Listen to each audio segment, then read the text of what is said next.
ଆଉ ଗୋଟେ ଇନସିଡେଣ୍ଟ ବି ସେମିତି ମୋ ସହିତ ହେଇଥିଲା।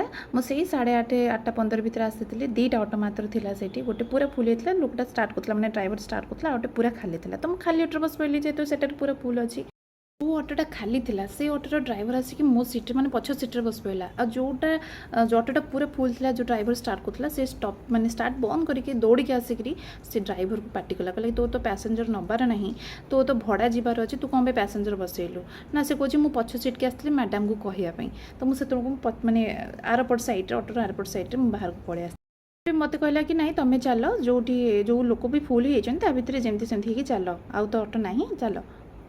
ଅଟୋ ଭାଇ ଜଣକ ମୋତେ ବୁଝାଉଛନ୍ତି କି ତମେ ପଚାରିକି ବୁଝିକିରି ବସିବ ନା, ସେ ଲୋକ ମାନେ ଖାଲି ତ ଅଛି, ଲୋକ ନାହିଁ, ତମେ କେମିତି ବସି ପଡ଼ିଲ? ପଚାରିବ ଏଇଟା ଯାଉଛି କି ନାହିଁ, ଏଇଟା ଯିବ କି ନାହିଁ, ତମେ ସେମିତି ବସିବନି କେବେ ବି। ମାନେ ରାତି 8ଟା 8:30 ହେଲାଣି, ଏ ଜାଗା ତ ଏତେ ବି ଭଲ ନୁହେଁ, ତମେ କାହିଁକି ସେଠି ବସିଲ? ମୋତେ ସେ ପାଟି କଲା ସେତିକି ସେ ବୁଝେଇଲା। ଆଉ ସେକେଣ୍ଡ ଟାଇମ୍ ସେମିତି ନ କରିବା ପାଇଁ ମୋତେ ମଧ୍ୟ କଲା। ତେଣୁ ସବୁ ଅଟୋବାଲା ଯେ ବହୁତ ଖରାପ ସେଇଟା ନୁହଁ, ସବୁ ଅଟୋବାଲା ଯେ ବହୁତ ଭଲ ସେଇଟା ନୁହଁ।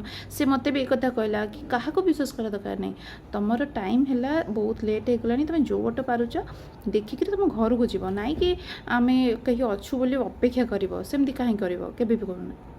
ପାଇଁ କହିଲି କି ମୋ ସହିତ ତ ଏମିତି ଇନସିଡେଣ୍ଟ ହେଇଛି, ବହୁତ ଲୋକମାନଙ୍କ, ବହୁତ ପିଲାମାନଙ୍କ ସହିତ ବି ଏମିତି ଇନସିଡେଣ୍ଟ ହେଉଥିବ ବି, ଯେଉଁମାନେ କହୁନାହାନ୍ତି। ମୁଁ ଆଜି ପର୍ଯ୍ୟନ୍ତ ମୋ ଘରେ ଏ କଥା ମୁଁ କେବେ ବି କହିନି।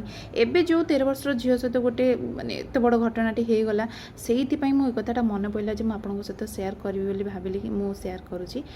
ତ ଏଇ ପ୍ରତି ମାନେ ଧାରଣା ରଖିବେନି ଯେ ହଁ ସବୁଦିନେ ତ ମୋ ଛୁଆକୁ ନେଇକି ସେ ସ୍କୁଲ ଯାଉଛି, ସବୁଦିନ ତ ମୁଁ ଅଟୋରେ ଅଫିସ୍ ଯାଉଛି, ସେମିତି କେବେ ବି ଧାରଣ କରିବେ। ସବୁବେଳେ ସେଲ୍ଫ ଡିଫେନ୍ସ ପାଇଁ କିଛି ନା କିଛି ପାଖରେ ରଖିବେ। କାହାକୁ ବି ବିଶ୍ୱାସ କରିବା ଉଚିତ ନୁହଁ। ସେତେବେଳେ ତ ଏତେ କଥା ଆମେ ଜାଣିନଥିଲୁ, ଏବେ ତ ସବୁ ମୋବାଇଲ, ଟିଭି, ସବୁଠି ଏସବୁ ସେଲ୍ଫ ଡିଫେନ୍ସ ବହୁତ ଜିନିଷ ବାହାରିଲାଣି।